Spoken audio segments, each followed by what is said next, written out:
जय हिंद बच्चों। कैसे हैं आप सब? आशा करती हूँ आप लोग खूब स्वस्थ हैं, मस्त हैं और अपनी पढ़ाई में सब लोग व्यस्त हैं बच्चों। तो आइए बच्चों, हम काव्य के भेद को पढ़ते हैं। उससे पहले समझ लेते हैं शिक्षा क्यों जरूरी है। क्योंकि बच्चों, शिक्षा वो शेरनी का दूध है जो जितना अधिक पिएगा उतना दहाड़ेगा। आप देखिए दिग्गज दिग्गज लोगों को, जैसे किरण, आप ले लीजिए किरण बेदी को, जो कि फर्स्ट हमारे भारत की पहली आईपीएस रही हैं। आप किरण बेदी को देखिए, बहुत सारे ऐसे लोग हैं जो शिक्षा के बल पर ही आगे बढ़े हैं बच्चों। शिक्षा एक ऐसी चीज है जो आप जहाँ चाहेंगे, जितनी ऊंचाई तक छूना चाहेंगे आप ऊंचाई छुएंगे। आपको लोग पहचानेंगे, आपके बारे में लोग मोबाइल पे सर्च करके देखेंगे, आपके नाम को सर्च करके लोग आपके बारे में पता करेंगे कि आपने किस कैसे कैसे परिश्रम करके इस मुकाम को हासिल किया, इस लक्ष्य को प्राप्त किया। तो बच्चों, ऐसे ही थोड़ा थोड़ा करके निरंतर आज से ही प्रारंभ करना, अभी से ही पढ़ना है हमको। ऐसा नहीं कि हम बहुत ज़्यादा, जब हमारा बोर्ड एग्जाम आएगा 10 में जाएंगे या 12 में जाएंगे तब पढ़ेंगे, नहीं। अभी से ही आप निरंतरता बनाइए, थोड़ा थोड़ा पढ़िए, निरंतर पढ़िए, पढ़ने की हैबिट लाइए। अपने डेली रूटीन में जो जितने सारे कार्य हैं उसको करते हुए पढ़ाई को भी समय दीजिए। और चूंकि परीक्षा आ रही है बच्चों, तो सारे काम को छोड़कर, सभी को भूलकर, दुनियादारी सब कुछ छोड़कर बस पढ़ने पर लग जाइए। और देखिएगा बच्चों, फिर आपका परीक्षा के बाद आपका रिजल्ट आपके माता पिता देखेंगे, कितना आपको खुशी होगी अपने रिजल्ट को देखकर। और जो नहीं पढ़ेंगे उनका भी रिजल्ट देखेंगे आप लोग। तो आइए बच्चों, आपको पढ़ना है और आपको मैक्सिमम अंक लाना है। हम काव्य की भेद की ओर बढ़ रहे हैं। काव्य खंड का विकास जो है, काव्य साहित्य का विकास बच्चों, इसी की ओर हम बढ़ रहे हैं। इसमें हमने देखिए पिछले क्लास में हम बहुत सारी चीज़ों को समझ लिए हैं। अब आगे बढ़ते हैं बच्चों, क्या काव्य के भेद को समझते हैं। तो मुख्यतः बच्चों, काव्य दो प्रकार के होते हैं।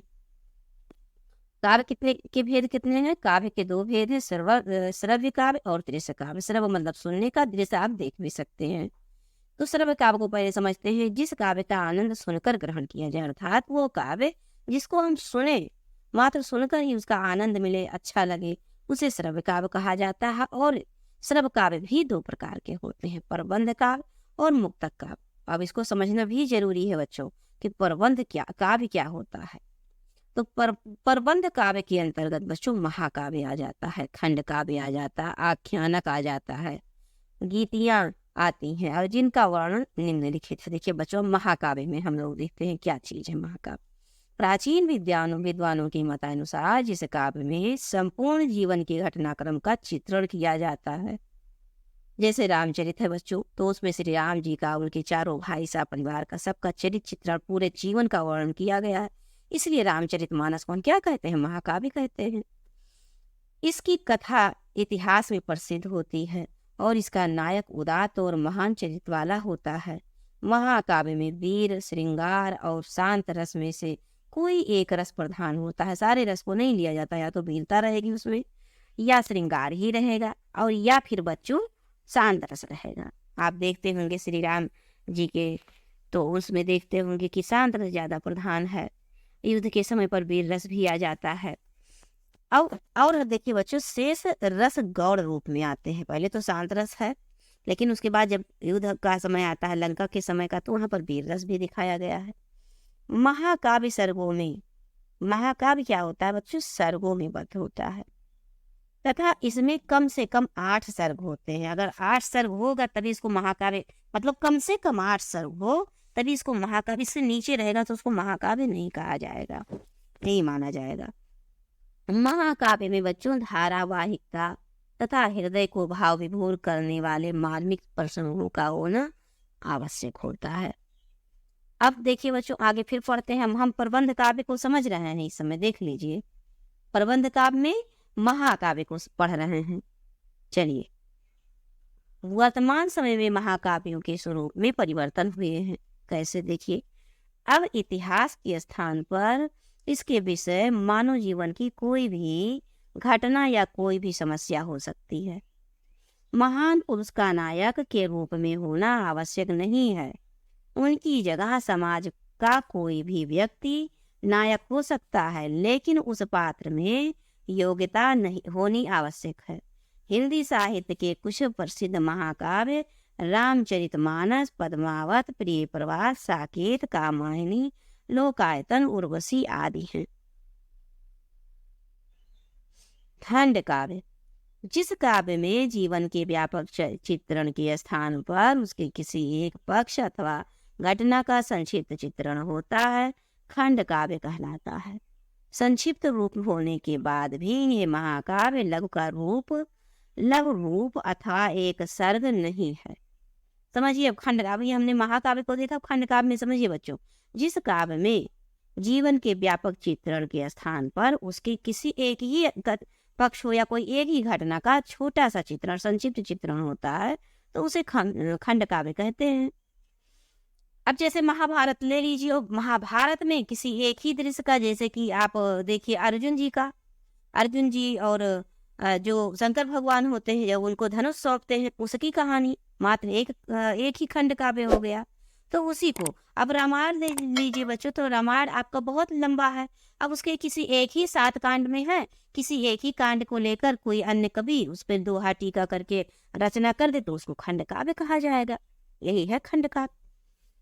खंड काव्य में पूर्णता होती है, मतलब खंड काव्य में पूर्णता होती है, पूरी बातें आप समझ पाएंगे।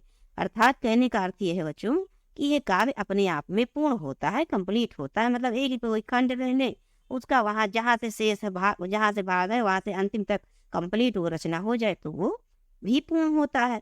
और संपूर्ण रचना में प्रायः एक ही छंद का प्रयोग होता है, और पूरी रचना में एक ही छंद का प्रयोग हो जाता है बच्चों। हिंदी साहित्य के कुछ प्रसिद्ध खंड काव्य देखिए बच्चों, पंचवटी है, मैथिली शरद गुप्त द्वारा रचित है, जयद्रथ वध है, और फिर नहुस है, गोपाल दास का है, और सुदामा चरित है बच्चों। ये देखिए थोड़ा थोड़ा है, ये छोटे छोटे भागों को लेके पथिक है, गंगा अवतरण है, हल्दी घाटी है, तूल, ये सब है बच्चों खंड काव्य में आता है। अब आगे देखिए, आपने देखा कि आख्यानक भी होता है प्रबंध काव्य में, आख्यानक नीतियां। तो ये क्या चीज होता है? आख्यानक गीतियां महाकाव्य और खंड काव्य से अलग होता है, भिन्न होता है, पदबंध कथाएं होती हैं। इन आख्यानक गीतों में वीरता, साहस, पराक्रम, बलिदान, प्रेम और करुणा आदि के प्रेरक घटना चित्रों से कथा कही जाती है। इसमें गीतात्मकता और नाटकीयता इसकी विशेषताएं होती हैं तथा इसकी भाषा सरल, स्पष्ट और रोचक होती है। हिंदी साहित्य में प्रसिद्ध आख्यानक गीतियां हैं झांसी की रानी, रंग में भंग, बिकट भट्ट आदि आख्यानक गीतियां। ये सब बच्चों खंड प्रबंध काव्य की चीजें हैं। अब मुक्तक काव्य को हम लोग देख लेते हैं। मुक्तक काव्य क्या होता है? तो मुक्तक काव्य समझ लीजिए बच्चों, मुक्तक काव्य की प्रकृति महाकाव्य और खंड काव्य से अलग होता है, भिन्न होता है।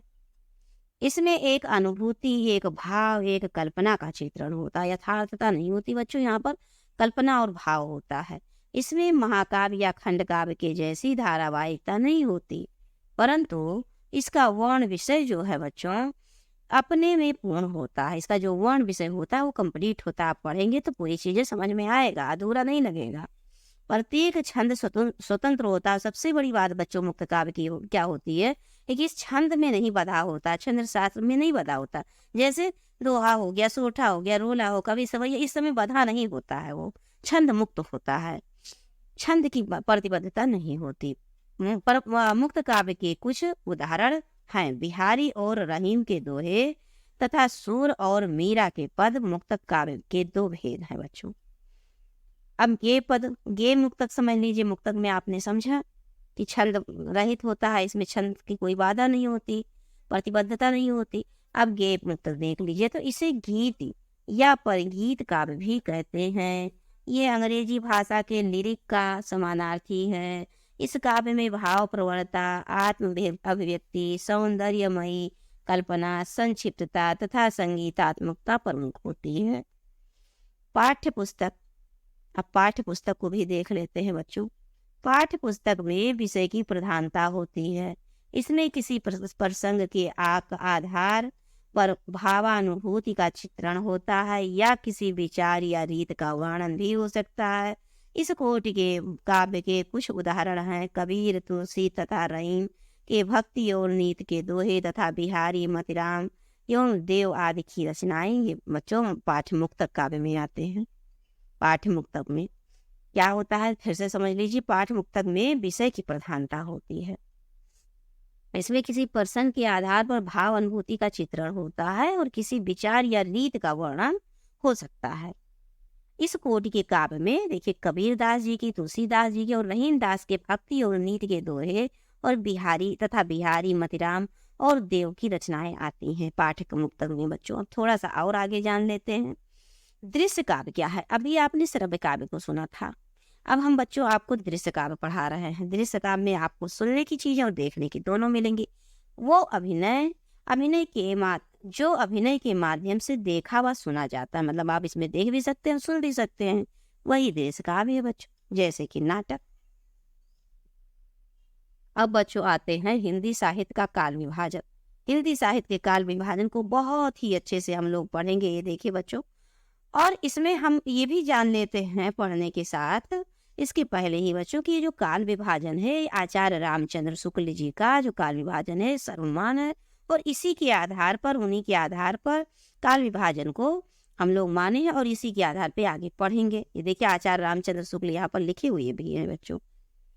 तो अब ये नेक्स्ट क्लास में पढ़ेंगे। हमने आज सीखा, क्या क्या सीखा? काव्य के भेद को सीखा, दृश्य काव्य, श्रव्य काव्य। श्रव्य काव्य में कई सारे काव्य आते हैं, जैसे कि प्रबंध काव्य आ गया बच्चों, खंड काव्य आ गया, ये देखिए महाकाव्य आ गया। ये प्रबंध काव्य और मुक्तक काव्य दो प्रकार के काव्य होते हैं। हमने प्रबंध काव्य में देखा कि महाकाव्य आता है और खंड काव्य आता है, आख्यान गीतियाँ आती हैं। फिर मुक्तक काव्य में देखा कि गेय मुक्तक, पाठ मुक्तक आते हैं, और फिर दृश्य काव्य होते हैं, जैसे जो कि देख कर और सुनकर आनंद लिया जाए, उसी को दृश्य काव्य कहते हैं। और फिर हम अब आगे पढ़ेंगे बच्चों हिंदी साहित्य का काल विभाजन। तो अब ऐसे ही आपको थोड़ा थोड़ा चीजें मिलती रहेंगी, आप थोड़ा थोड़ा जानकारी हासिल करते रहिए बच्चों। सुनिए, आप पढ़ना प्रारंभ कीजिए, पढ़िए, इसीलिए हम थोड़ी थोड़ी चीजें पढ़ रहे आपको प्रोवाइड करते हैं, जिससे कि आपके अंदर निरंतरता की आदत बन जाए, रोजाना पढ़ने की आदत बन जाए बच्चों। रोजाना थोड़ा थोड़ा आप पढ़ें, क्योंकि एक बार बहुत ज्यादा चीजें पढ़ लीजिए और फिर कई दिन तो कुछ ना पढ़िए, तो उससे अच्छा बच्चों कि थोड़ी थोड़ी ही पढ़ें, लेकिन रोजाना पढ़ें, निरंतर पढ़िए बच्चों। निरंतर पढ़ते पढ़ते आप देखेंगे कि आप कितना ज्यादा ज्ञान हो जाएगा आपको अपने विषय को लेकर, कि आपको लगेगा कि एक समझ अब आएगा कि हमने बहुत सारा चीजों को समझ लिया और कोई दिक्कत नहीं है। अब आगे हम और अच्छे से चीजों को समझ पाएंगे, क्योंकि बच्चों हर दूसरा दिन हमको पहले दिन से बेहतर बना देता है। आपने कल क्या सीखा, परसों बीते हुए समय में क्या सीखा, आज क्या सीख रहे हो, कल फिर आने वाले समय में और मैच्योर हो जाएंगे और चीज़ों को समझने लगेंगे।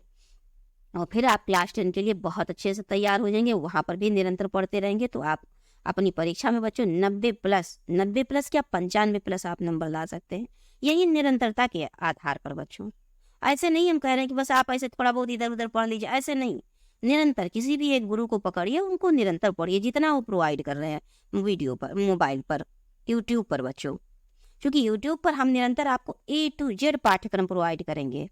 हम ये नहीं कहते आप हमें से पढ़िए, पर पढ़िए तो निरंतर किसी एक को पकड़िए और फिर पकड़ के उनको निरंतर चलते रहिए। बराबर वीडियो आपको उनका रोजाना प्रोवाइड करें, रोजाना उनको पढ़िए और रोजाना देखिए। और बच्चों हम तो आपको निरंतर वीडियो प्रोवाइड ही करेंगे, ये हमारी उद्देश्य यही है हमारा कि बच्चों आपको हिंदी की प्रति जागरूक करना है।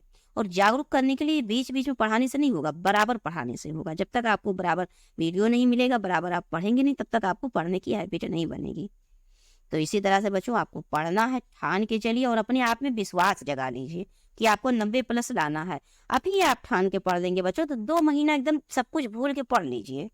ठंडी का भी मौसम आ रहा है, बाहर आने जाने की कोई दिक्कत है, अपने बिस्तर में आराम से देर तक बैठिए, खूब पढ़िए, मोबाइल से पढ़िए, किताब से पढ़िए, अपने खुद के बनाए नोट्स से पढ़िए, बराबर पढ़ते रहिए और सारे सब्जेक्ट को पढ़िए, सारे सब्जेक्ट को बराबर पढ़िए बच्चों। चलते हैं, आपको मिलते हैं नेक्स्ट क्लास में हिंदी साहित्य का काल विभाजन के साथ। जय हिंद बच्चों।